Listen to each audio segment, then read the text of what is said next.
This is the 2007 American Iron Horse. Little video I'm gonna make. I bought it in Myrtle Beach Bike Week. It actually came from Texas. The guys in Texas sold it to me. Texas Iron Horses who sold it to me. Basically, it's got a 100 cubic inch S&S motor, and on the top right here is where you press it, where your decompressor is that side, and it's a one right here. And basically right here is your, I call it choke, but it's probably in Richards what they're supposed to call it. Basically I got a K&M air filter behind that.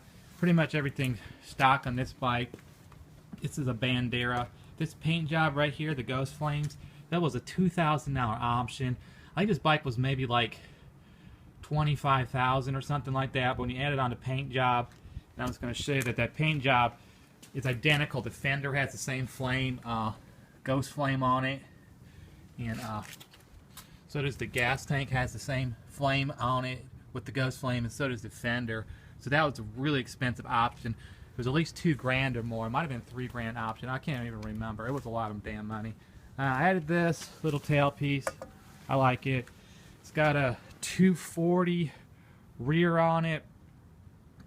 Doesn't really have maybe minor scratches on it right now.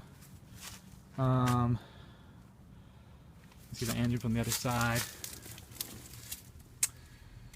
Basically just stock stuff. You have the Iron Horse here, just a regular stock seat. Everything's pretty much 100% billet on this thing. That's why it cost me like $29,500. I really like the rims. I like to point these rims out. This particular model was kind of a show model. It was their model that they brought with them. The American Iron Horse of Texas is the main, at the time, was the main person that sold the bikes. That's because they were made in Texas. So they basically had, this was basically a show bike showing what you could do with the Bandera. So it had some really cool stuff. Like this is pretty different. You will not see this pattern again. This is not off the shelf. And when you look at the rear tire that matches it, also the rotor here, or whatever you call this thing, that's identical too. So it's really cool. The cutout actually matches. A lot of custom bikes, this will not match. They'll have the rim, but this will just be the same thing. This actually has, and you can kind of see it, even that little cutout groove right here, little lines on it. I don't know if you can see it, but that shows right into that. So I think that's really a pretty cool option for customizing. That's something American Iron Horse did. It's not something they bought off the shelf. So, and you can they kind of incorporated a little bit here on the disc brake too, which is pretty sweet. It's actually got the little, if you can kind of see it, they actually kind of groove it out right here too. So that's really pretty awesome to have all those pieces, that much detail. And if I come up here, you can kind of see the front brake does the same thing too. So it's kind of neat, that kind of diamond shaped pattern that they cut out. It's pretty unique, very custom, real custom. And basically, when they made this bike, they were just trying to show off basically what they could do at their custom shop. And that's the reason this Bandera costs so much damn money. Because I think the basic ones were maybe $24,000, but this was a $29,500 plus tax model when I got it. And it's in good shape. It's only got show you the miles. It's got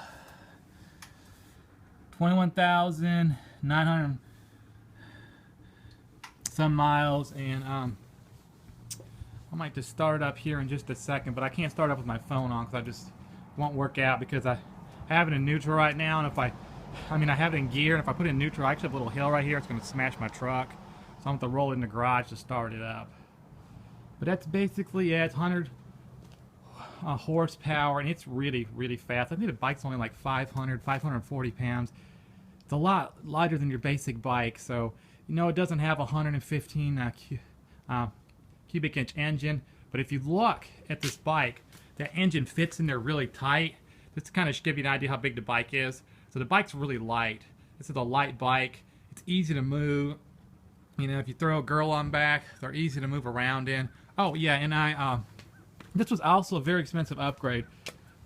This was a sissy bar I put on, and it's actually an American Iron Horse one. You can kind of see the horse right there. That's from American Iron Horse. And you can see the horse right here. Horse right here. That was something I bought. Altogether, it was $800. It was a lot of damn money to have it put on. I don't remember what it cost, but they obviously went out of business, so you're not going to get that anymore. So if you're really looking for American Iron Horse, you're looking for a bike that's different, none of this stuff is off the shelf. I'm sure that they make things that will fit this bike, but this particular bike is very American Iron Horse. So it's just kind of a cool bike to have. You go anywhere and park it, people are going to realize it's custom, but let me see if I can get it fired up here.